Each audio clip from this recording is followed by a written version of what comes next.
Yesterday, they kicked a woman out of Silverwing Pilot Camp. They mocked her torn sneakers, shredded her application, and told her she didn't even belong near a simulator. But this morning, every radar lit up. An unidentified F-35 cut across restricted airspace and landed right on their training field. The canopy opened, and it was her. Who was this so-called nobody? And why did the Air Force general salute her in front of everyone? Stay locked in, because what you're about to see flips humiliation into the loudest silence in aviation history. This is a simple woman. Smash subscribe, hit the bell, and drop a comment if you've ever seen arrogance collapse in real time, because this reveal will leave you speechless. Yesterday, they kicked a woman out of Silverwing Pilot Camp. They mocked her torn sneakers, shredded her application, and told her she didn't belong near a simulator. This morning, every radar in a 40-mile arc lit up. An unidentified F-35 cut straight through restricted airspace and dropped into a hover over their training field as if gravity were a rumor. The tower barked, "Unauthorized approach, go around now." A calm female voice cut through the crosstalk, low and steady. "I'm not here to ask permission. I'm here to stop a mistake." The jet sank on a column of heat, dust rising in a perfect ring. The canopy unlocked with a metallic cough. The pilot lifted her helmet. It was her, the so-called nobody. If you think this is about revenge, you're half right. Stay with me, because what you're about to see turns public humiliation into the loudest silence in aviation. Smash subscribe, hit the bell, and tell us in the comments if you've ever watched arrogance collapse in real time. Now, rewind 24 hours. The Arizona sun was a hard coin flipped across the sky when Mira Vale stepped off the bus and onto the edge of Silverwing's asphalt.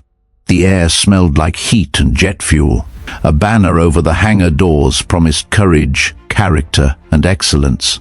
The guard at the gate didn't look up from his clipboard until her shadow crossed his boots. His eyes tracked down her faded jeans, the scuffed toes of sneakers that had run more miles than the glossy loafers striding in behind her. "Orientation for participants is inside," he said, then looked past her at the line of branded flight bags. Volunteers used the service entrance. "I'm here to register," Mira said. Her voice didn't bend, it barely traveled. He skimmed the list and exhaled through his nose. "You're not on it. I submitted online." He tipped his chin toward the lot, where a convoy of matte black SUVs disgorged a small entourage like a music video stepped into daylight. Sable Kincaid walked in the center of it, a fall of hair, tailored jumpsuit, sunglasses like mirrors. 2 phones were already pointed at her. She didn't slow when she reached the rope line, she just let the world open. For her, the way the world does when it believes it owes you something. "Make a memory," she told her camera, and the camera obeyed. At the desk, the registrar's smile was made for donors and photo ops. Mira slid a printed form across the counter with the same calm she'd used to set a checklist next to a throttled back engine. Vale, Mira. Application, references, hours. The smile thinned. "We're at capacity. You posted 3 openings last night." A beat of silence stretched, just enough for a trio of trainees to lean on the rope and whisper laugh. One of them, almost a boy, sharp features softened by doubt, glanced at Mira's form and then at the registrar's screen. "She's there," he said quickly. "Theo Park. I was on waitlist too. They—" "Save it, Theo," another hissed, tugging him back. "Don't make it weird." Sable popped a gum bubble and drifted up, capturing the scene in a tight frame. "Silverwing loves a good story," she said to 500,000 followers. "And today's story is about knowing your lane." She angled the phone, catching Mira's tote bag in the lower third. "Honey, there's a food service job fair off base. Want me to text you the link?" Mira didn't look at the phone. She looked at the registrar and said, "If there's a skills assessment, I'll take it." "You're not on the schedule," the registrar repeated, and this time the smile was gone. A man stepped out of the shadows at the end of the counter with the tired posture of someone who'd learned to wear authority like a uniform he never loved. Colton Reddick, chief instructor. His gaze did the inventory without hiding it: hands, wrists, shoulders, the small scars that tell pilots how often they've crawled under a wing instead of above it. "We run a serious program," he said. "This isn't a tourist attraction. I'm not a tourist. And I'm not a concierge." He tapped the form, then let it go like he was dropping something that might stain. "Observation is open. If you want to learn, you can watch from the back row." Sable's laugh was too sweet to be kind. "Back row is perfect," she told the lens. "We'll set her up with a cute hairnet." Mira didn't answer. If silence was a blade, she'd learn to keep it sheathed. The first lesson they teach you in high G turns is that panic steals oxygen faster than the sky. The second is that not every fight is in the air. Theo caught up to her at the edge of the briefing room, a notebook half hidden under his arm. "You shouldn't let them talk to you like that," he whispered, like courage was contraband. "The simulator assignment list, someone changed it this morning. I saw your name move. I can—" "Thank you," she said, and rested 2 fingers on the notebook to steady it before it slipped. "What's your call sign going to be?" He blinked. "What?" "When you earn it." The corners of her mouth lifted, barely. "You'll want something that doesn't age." He looked down, fighting a smile. On the far side of the aisle, Sable's entourage spilled into seats like they owned the light. Reddick started the session with a slide that promised professionalism in a font that tried too hard. A video of last year's class carrying their helmets at golden hour rolled. Phones winked in the dark, like small satellites trading secrets. Mira stood at the back, shoulder to the wall, eyes moving in small, efficient arcs. Exit signs, fire, suppression switches, the discreet camera in the rear corner that fed the camp's promotional feed. Her breathing found a rhythm, a pilot's rhythm. In on the count, out on the count. Don't let your body write checks your mind can't cash. Somewhere behind her tongue lived the names of people who would never sit in a classroom again. "Keep the sky clean," they used to say. Not shiny, clean. On break, Sable drifted near again, as if contempt had a gravity of its own. "You know what's wild?" she murmured, phone low but still recording. "The internet loves an underdog, but only if she's cute and knows when to bow." "The internet forgets," Mira said. Sable's smile sharpened. "Not when I tell it what to remember." Through the glass, the hangar hummed with a different kind of life. A skeleton of carbon fiber on a stand, a mock cockpit swallowing a student up to the waist, techs moving cables like veins. Theo hovered, trapped between wanting to help and wanting to stay invisible. He saw Reddick bend over a tablet while a technician pointed at a block of numbers. He saw the chin tilt that said "do it," and the shrug that said "it's done." He didn't see the registrar's eyes flick to the camera in the corner, then away. When the break ended, Reddick blocked Mira at the door with 2 fingers pressed against the jamb. "Observation only," he reminded her, softer than before. "If you disrupt the flow, you leave. I'm here to learn. Then learn the rules first." He let her pass, but not the moment itself. Rules. She had flown under rules that didn't care about donors or hashtags. Rules that ended your story in 3 seconds if you cheated them. She could still hear turbine whine inside a desert night so black it had texture. The AWACS. Controller who never raised her voice, even when the radios started speaking in fear. Somewhere in the middle of that memory, a compression of metal and air, a voice she loved, then silence that never healed. "Keep the sky clean, Vale. If no one else will, you do it." The afternoon stretched. Phones drained and were replaced. Sable filmed a segment about training like the pros without breaking a nail. Reddick floated from station to station, equal parts shepherd and border fence. In the control tower, Danny Ortega logged a winds aloft report and felt a burr in the data she couldn't name yet. She typed a note to herself and didn't send it. As the session broke for the day, Damon Pike from security walked the aisle with a courteous smile that made people move. He treated Mira the way you treat a chair that's been put back in the wrong place, not cruelly, just decisively. "Orientation's over," he said. "Tomorrow is for registered trainees only." Mira nodded as if she'd learned something useful.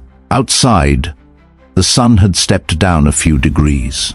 Theo trailed her to the curb, with that notebook still tucked under his arm like a lifeline. "If you come early, like crazy early," he blurted, "you can still get onto the sim waitlist sometimes. It's first come unless someone, you know." He didn't finish. "Thank you," she said again. "You're not going to quit, are you?" She looked at the runways, heat wobbling over them until real and mirage traded places. "I didn't come to fit in," she said. She didn't say what she had come for. Not yet. That night, Silverwing's social feed spun small stories into big ones. Sable's clip got 1 million views before midnight. In the comments, strangers adjudicated worth from pixels. A few defended the woman with the quiet eyes and the shoes that told a longer story than her face. Most didn't. In a dorm room whose rent came from 3 jobs and a scholarship essay, Theo watched. The numbers climb and chewed the inside of his cheek until he tasted copper. In the tower, Danny pulled a 30-second slice of replay from a camera no one remembered installing and saved it to a drive with a name only she knew. Across town, Colton Reddick closed his laptop and sat in the dark long after the screen went to sleep, hands spread on his knees as if waiting for turbulence that never arrived. At dawn, a thin seam of rose cut the horizon open. By 8, media vans were already nudging each other for a better angle on the very important person demo. Sable's followers ticked over like an odometer. The guard at the gate recognized Mira without recognizing her. He stepped in front of her with a practiced apology. "Registered trainees only," he said, and when she didn't move, added the line that always moves people, "I don't make the rules." "I know," she said. "I do." She turned away from the gate not because she'd been turned away, but because the day had to unfold exactly one way if it was going to mean anything. On the horizon, a speck against the brightening blue was already coming in too fast, too. Confident, too sure the airfield would make room for it the way the world always had. In the tower, Danny's burr in the data became a stutter. On the tarmac, Reddick checked his watch and the angle of the cameras. Sable powdered her nose and said into the glass, "Welcome to Silverwing." And then the radars lit up. The simulator bay smelled of ozone and ambition. Banks of screens hummed like bees caged in glass, and half the trainees already had their cameras out. Sable Kincaid lounged near the instructor's console, one hip cocked, phone angled just right to catch the light on her aviators. "Today we find out who can actually fly," she announced to her feed, though the test wasn't supposed to be public. Her followers swarmed the chat with rocket emojis.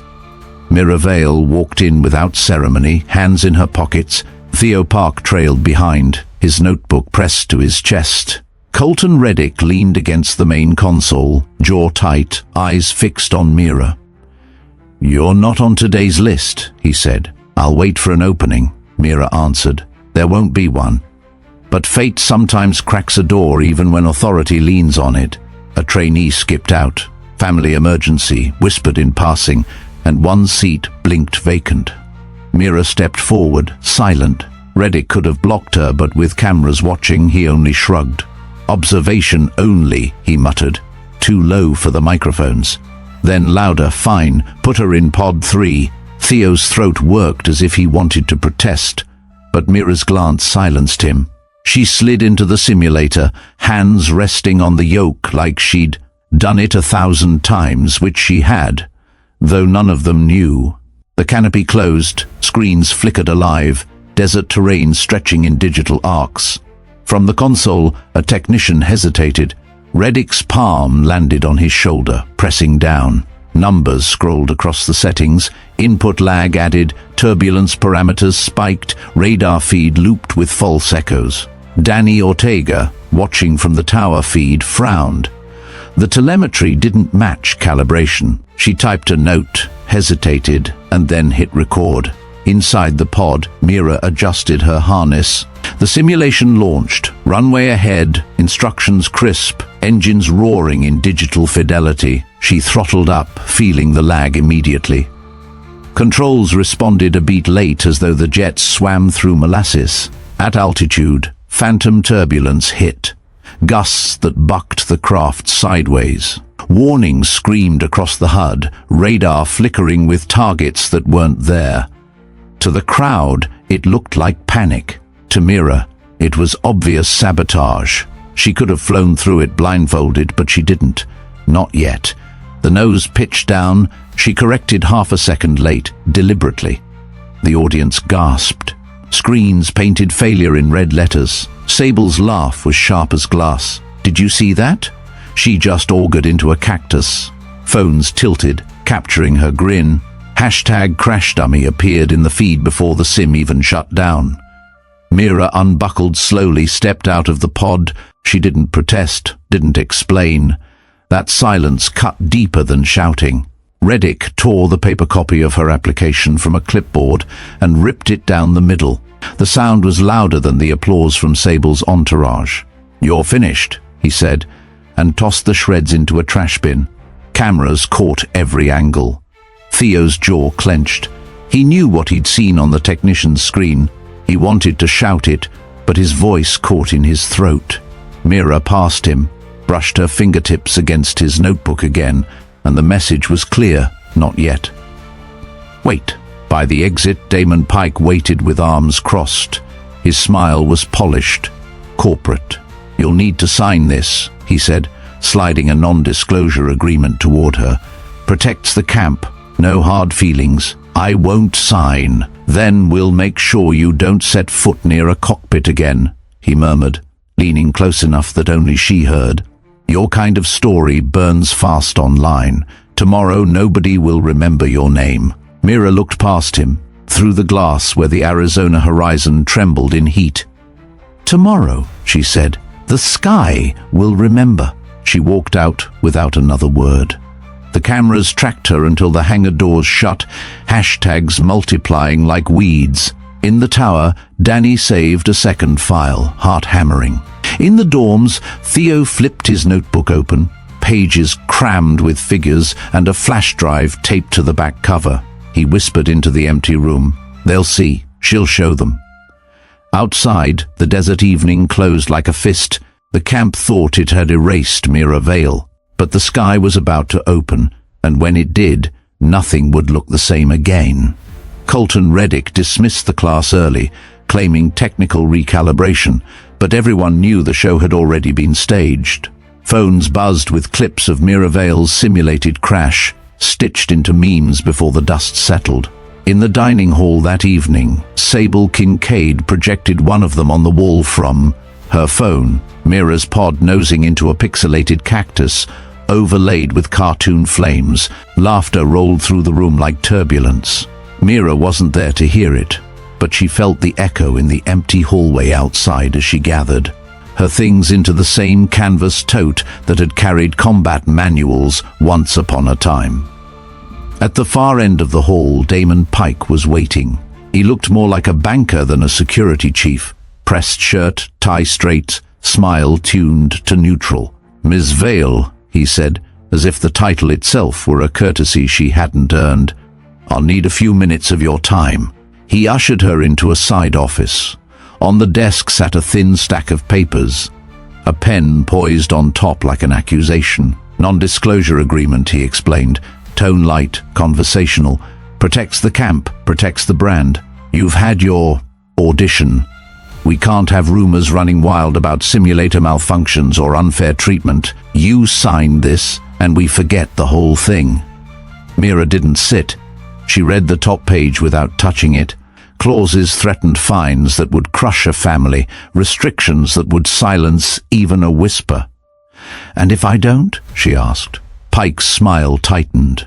"Then you'll be escorted off the property, and I'll personally recommend that every aviation program in this state deny you entry. Word travels fast in this industry. You'd find doors closing before you even knock."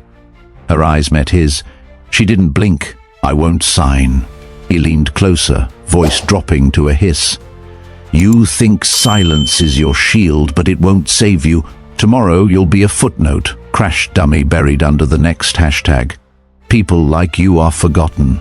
Mira lifted the pen, twirled it once between her fingers, then set it down untouched. "Tomorrow," she said evenly, "the sky will remember." The room froze for a second. Pike's jaw flexed, then he nodded to two guards at the door. "Escort her out. She's done here." They took her badge, her entry pass, and walked her to the gate. The sunset turned the hangars blood orange, a color Mira had seen through cockpit glass while flares arced past. She walked without hurry, each step measured as though the asphalt were listening.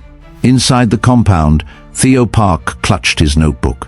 He had seen the technicians change parameters before Mira entered the simulator. He'd glimpsed Reddick's approving nod. Fear gnawed at him, but so did anger. He flipped the notebook open in his dorm room, revealing a slim data key taped to the inside cover. On it were logs, timestamps, and a 30-second clip Danny Ortega had quietly transferred from the tower. Proof. But proof in the wrong hands vanished like smoke. Later that night, Theo found Mira waiting by the bus stop outside the gates, sitting with her tote beside her like she had nowhere else to be. He pressed the notebook into her hands. "They rigged it," he whispered. "You know that. This has the logs. Use it." Mira looked at the notebook, then back at him. Her face gave nothing away. "Thank you," she said softly. "But not yet." She closed the cover and handed it back. Theo's eyes widened. "If you don't fight now, they'll erase you." "Not erase," she corrected. "Reveal. But timing matters." She touched the notebook once more, steadying it in his grip. "Keep it safe." From the tower, Danny Ortega stared at the grainy footage she'd saved. The technician's hands, the flicker of numbers, Reddick's nod. Her cursor hovered over the delete key, then moved to save. She encrypted the file with a password only she would know. Tomorrow was the very important person demonstration with cameras and generals and investors. If the sabotage repeated there, lives could be on the line. Back in his office, Reddick scrolled through the trending feed. Hashtag crash dummy. Hashtag kitchen pilot. Sable's clips climbing toward 1 million views. For a moment, his reflection stared back from the black screen when he closed the laptop, eyes shadowed. He poured a drink, swallowed it in one motion, and waited for a sleep that didn't come. At dawn, Mira stood on the ridge above the base. The desert air was sharp, the sky an unbroken vault. She carried nothing but her silence and the memory of engines roaring against darkness. Below, Silverwing glowed with lights as trucks rolled in, setting up banners for donors and bleachers for press. The air crackled with anticipation. Sable rehearsed her lines, Reddick checked his watch, Pike reviewed the security plan. They all thought the stage belonged to them. But the sky, Mira knew, had a longer memory, and when it spoke with fire. The morning of the very important person demo dawned like a parade. Silverwing's airfield thrummed with preparation. Red carpets rolled across sun-baked tarmac, champagne glasses tinkled. In the shaded hospitality tent, and the banners that once preached discipline now fluttered with corporate logos. Every guest was dressed as if the cameras were their true audience. Sable Kincaid moved among them like royalty, live streaming every step, her phone catching the reflections of private jets lined up like ornaments. She promised her followers a front-row seat to history in the making, though what kind of history she had no idea. In the control tower, Danny Ortega frowned at the telemetry stream scrolling across her monitor. Something in the wind data jittered when it should have been smooth, a burr in the numbers like grit in a bearing. She reset the feed, checked calibration, ran a quick self-test. Nothing flagged. And yet the burr remained. She tapped her pen against her teeth, unsettled. Colton Reddick moved through the hangar with the rigid ease of a man who believed his own posture could enforce discipline. He nodded to instructors, shook hands with donors, and let cameras record him as the architect of Silverwing's success. Beneath his calm surface, though, the thought of Mira Vale's silent stare still pressed like a bruise. She was gone, escorted out, forgotten. He repeated it in his head, as if repetition made it true. By 10 o'clock, the stands were full. Politicians, industry moguls, media crews, they'd all come to witness Silverwing's showcase, a formation flight. By select trainees, a demonstration of simulator-to-flight continuity, a choreographed ballet of precision. Sable broadcast from the very important person row, hair shining, nails perfect. "We train legends here," she told her feed, "not tourists." Engines growled awake on the far side of the field. A pair of training jets taxied into position, students in gleaming helmets waving like rock stars. Applause rippled. Reddick lifted a hand in command, crisp and certain, as though the world itself answered to his timing. Then Danny's monitor shrieked. A red spike cut across the telemetry and a Learjet on approach, carrying two high-profile donors, suddenly displayed erratic angle of attack warnings. The aircraft wobbled in the sky like a drunk searching for balance. Danny's voice cut into the tower frequency. "Learjet 47, your left pitot readings are unstable. Do you copy?" Static snarled back. She checked redundancy. Both feeds showed the same spasm. Impossible or deliberate. Down below, Sable adjusted her sunglasses. "Looks like turbulence," she said casually to the camera, but a flicker of unease touched her smile. The Learjet's nose dipped too low, recovered shakily. A murmur rippled through the crowd. In the tower, Danny toggled the override, patching through emergency procedures. Maintain level flight, reduce descent rate, avoid inputs until... But the pilot's reply was choked with alarms. The jet was on final, the runway rushing up, and panic scratched the edges of every syllable. Control unstable. Request assist. A new voice cut across the channel. Calm, measured, unshaken. "Learjet 47, listen to me. Keep your wings level. Trim nose 2 degrees up. You're flying into false data. Trust your attitude indicator, not your airspeed." The tower froze. Danny stared at her headset as if the voice had materialized from the desert itself. She knew it instantly. Mira Vale. On the horizon, a silver shadow carved across the sky. It moved faster than the trainers, heavier than the corporate jets. The roar built into a physical force, rattling the windows. Spectators shaded their eyes, confusion rising into shock. A single F-35 Lightning II tore into view, its afterburner blazing like a verdict. In the stands, phones lifted in unison, trying to capture what none of them could process. The jet slowed impossibly. Flaps angling, engines swiveling for vertical control. Dust curled off the runway in spirals as the F-35 hovered, steady as a hawk, then glided forward in short takeoff and landing mode, positioning itself alongside the faltering Learjet. Gasps tumbled through the crowd. "That's military hardware," someone whispered. "What's it doing here?" Inside the Learjet, alarms screamed. The pilot's hands shook. Then Mira's voice again, crisp in his headset. "You are not alone. Match my altitude. Look at me, not your screen. You've been fed ghosts. Eyes on horizon. Follow my lead." The Learjet wavered, then steadied, its wings aligning with the fighters. Inch by inch, Mira guided it down final approach. Spectators watched breathless as two radically different aircraft danced side by side, the corporate jet's terror balanced by the combat craft's poise. Tires kissed asphalt almost in unison. The Learjet jolted, rolled, then slowed safely. Applause erupted like a dam breaking, a roar of relief and awe. And Mira was not finished. The F-35 rose again, heat shimmering in waves.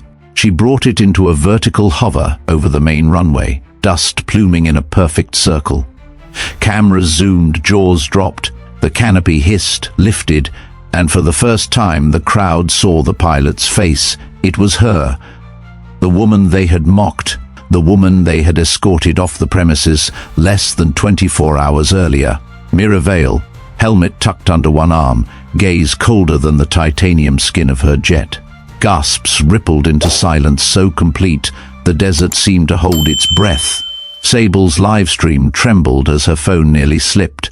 Reddick stood rooted, his authority evaporating with every second Mira remained suspended above his stage. Pike muttered a curse, realizing too late that every camera was now aimed at the very person they had tried to erase. In the very important person section, Brigadier General Naomi Greer rose from her seat, expression carved from granite.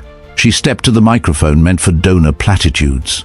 "Ladies and gentlemen," her voice thundered, amplified across the field, "allow me to introduce Lieutenant Colonel Mira Vale, combat veteran, decorated pilot, and the integrity officer assigned to test this academy." The words landed like artillery. A shockwave of disbelief rolled across the stands. Mira's reputation had not only survived their sabotage, it had been the purpose of her silence. The trap was never hers, it was theirs. For a heartbeat, the only sound was the steady whine of the F-35's engine hovering above the field. Then applause broke, fractured at first, then swelling until it rolled over the airfield like thunder. Phones streamed, hashtags exploded. The simple woman had returned, and this time she held the sky in her hands. The F-35's engine roared down to a whisper as Mira Vale eased it onto the runway, nose poised like a predator. Dust settled, and the canopy hissed open. She climbed out with a measured calm, helmet tucked under one arm, flight suit gleaming in the sun. The silence across Silverwing was absolute. Even the desert wind seemed to halt. Cameras zoomed, breaths caught, and reputations cracked. Brigadier General Naomi Greer's words still hung in the air: integrity officer, combat veteran, decorated pilot. The revelation rippled through the crowd like a shockwave. Sable Kincaid's sunglasses trembled on her nose, her livestream chat flooded with disbelief, thousands of viewers demanding answers. Colton Reddick's hands twitched at his sides, caught between fury and fear. Damon Pike whispered urgently into his radio, but every channel was already hijacked by the spectacle unfolding in front of them. Dr. Anya Kovacs stepped forward from the very important person section, her presence quiet but commanding. She was known in aviation circles as the mind behind next-generation control systems. "Lieutenant Colonel Vale," she called, her voice amplified by the same speakers that had moments ago broadcast sponsor names. "What you accomplished just now was more than rescue. It was proof. Proof that this camp has been tampered with." Gasps rippled through the stands. Mira didn't answer immediately. She walked toward the trash bin by the hangar door, the same one where Reddick had tossed her shredded application. With 2 fingers, she pulled out the torn fragments, held them up for the cameras, then let them scatter like confetti at a funeral. Her voice cut sharp. "Yesterday you called this trash. Today the sky calls it truth." General Greer advanced to stand beside her. "For weeks, we have been monitoring irregularities at Silverwing. Safety protocols bypassed, simulators altered, cadets silenced. Lieutenant Colonel Vale was embedded here under orders to uncover the rot." She turned, eyes narrowing on Reddick and Pike. "And the evidence is overwhelming."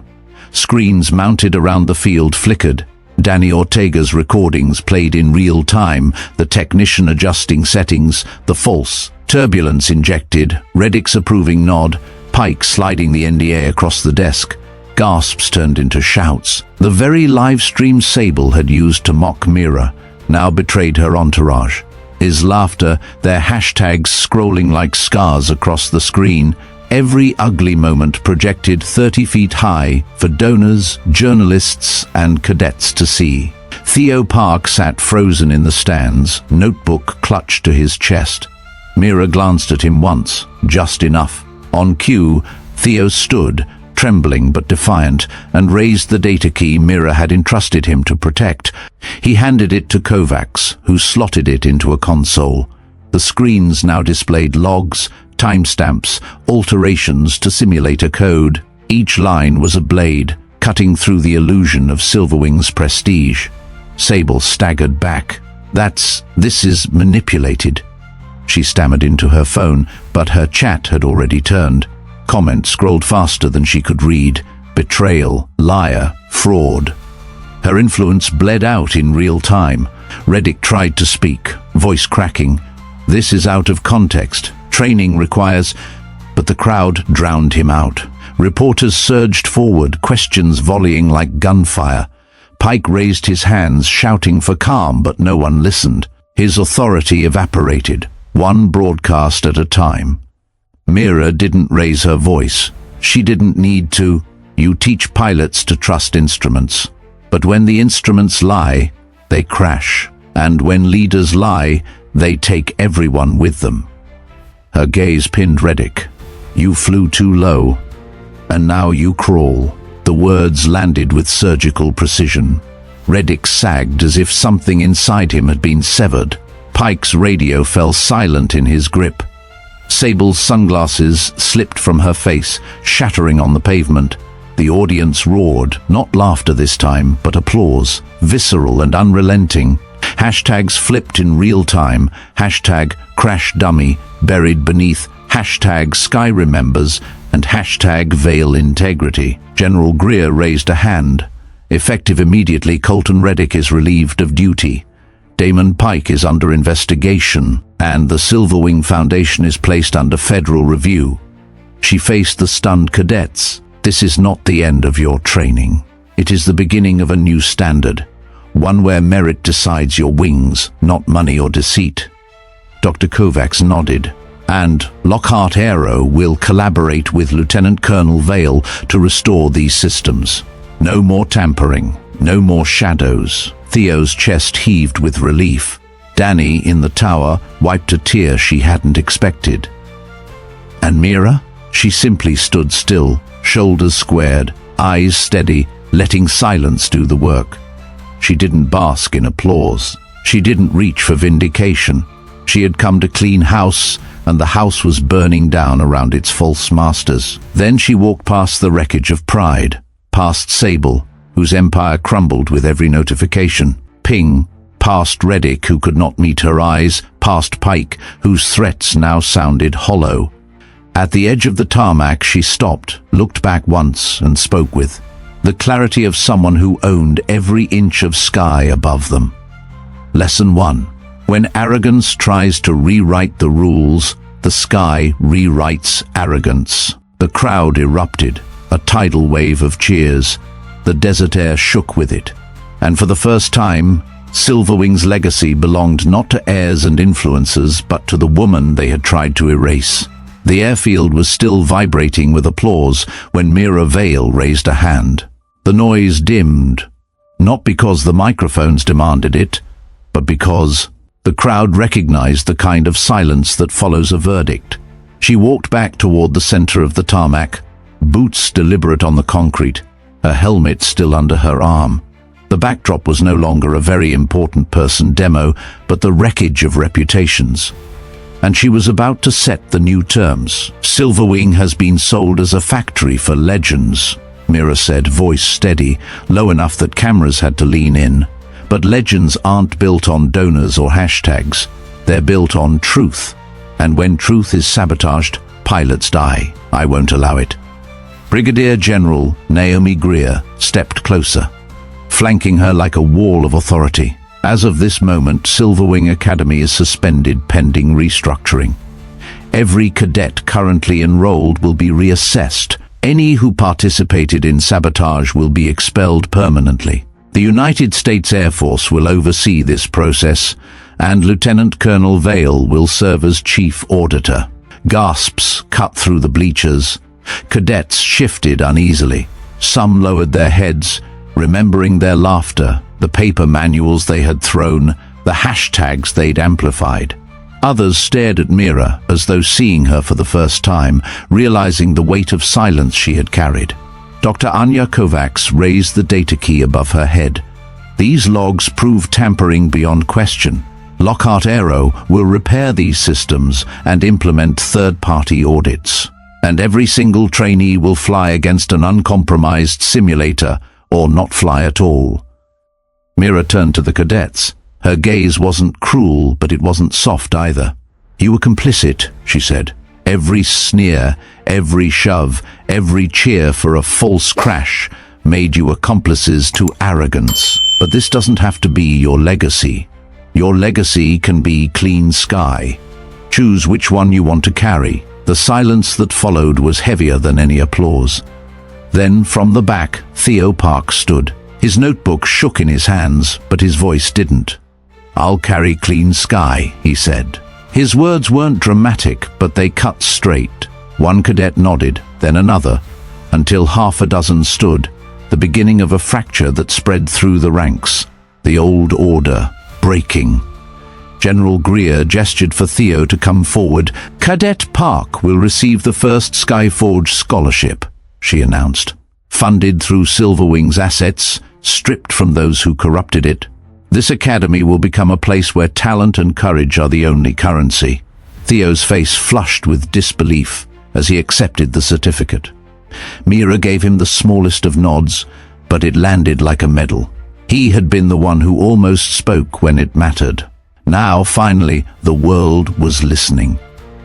In the tower, Dani Ortega exhaled the breath she'd been holding all morning. Her recordings were safe, the truth out in the open. For weeks she had lived in fear of losing her job, her license, her voice. Now her quiet vigilance was vindicated. Down on the tarmac, Damon Pike tried one last desperate angle. He strode forward, tie askew, jaw tight. "This is a show trial," he snapped. "Do you realize what you've done? Sponsors will pull out, contracts will collapse. Without us, this academy dies. You'll bury hundreds of careers just to make an example out of a few mistakes." Mira didn't even turn toward him. She dropped her helmet onto the ground with a resonant thud that cut through his rant. "No," she said, "we'll bury arrogance, and the careers worth saving will rise stronger." Reporters erupted, microphones shoved forward, flashes strobing across the field. Every network wanted her soundbite. Every angle wanted her silhouette against the F-35 still idling in the background. Hashtag spun live, hashtag clean sky, hashtag veil integrity, hashtag Silverwing reborn. The world had turned, but Mira wasn't finished. She walked to the same podium where Sable had live-streamed her taunts just a day earlier. The irony wasn't lost on anyone. "Silverwing will not die," Mira said. "It will be reborn. No more tuition walls, no more donor strings. From this day forward, it will be a combat-level academy for underprivileged youth. Free of charge, merit only." The crowd exploded in cheers. Sable shrank into her seat, phone hanging limp, her empire bleeding out as the comments on her feed turned venomous. Her name was now a cautionary tale. Colton Reddick stood apart, face pale, his authority dissolved. For a moment his lips moved as if to argue, but no words came. He turned his gaze down, knowing his career was finished. Not because he had been caught, but because Mira Vale had stripped away the illusion of command and left him with nothing but the truth. General Greer signed the order on a tablet, handing it to Mira with a flourish. "Silverwing is under new command." Mira looked out across the field. "Lesson 2, she said, is knowing when to bow your head. Arrogance never learns it. That's why it always crashes." The cadets bowed, not all, but enough. The tide had shifted. As evening bled across the desert, Mira remained on the tarmac long after the crowd dispersed. The champagne glasses were empty, the influencers gone, the media vans rolling away. She stood with Theo, Dani, and the handful of cadets who had chosen truth. The F-35's nose gleamed under the dying light, less a weapon now than a monument. Theo whispered, still incredulous, "You could have destroyed them completely." "Why not?" "Because fire doesn't clean," Mira said. "It only burns. We don't need ashes. We need air worth breathing." The desert wind picked up, carrying away the last fragments of shredded paper, hashtags and pride. For the first time, Silverwing's future felt lighter, not because the battle was over, but because the war for its soul had finally begun. The last of the sun bled out over the Arizona horizon, painting Silverwing's hangars in deep red. The field was quiet now, stripped of its pageantry. Only a skeleton crew remained, cadets sweeping up banners, security tape fluttering in the breeze. Mira Vale stood at the edge of the runway, helmet still in hand, gazing at the jet that had carried her back into their lives. The F-35 gleamed like a blade cooling after battle. Behind her, Sable Kincaid slipped toward a waiting car. Her phone buzzed endlessly, notifications piling up with accusations and mockery. The empire she'd built on followers and filters had collapsed in a single afternoon. She pulled her glasses down to hide her eyes, but nothing could hide the ruin. In the rear seat, a man with a shareholder's ring tapped a folder against his knee.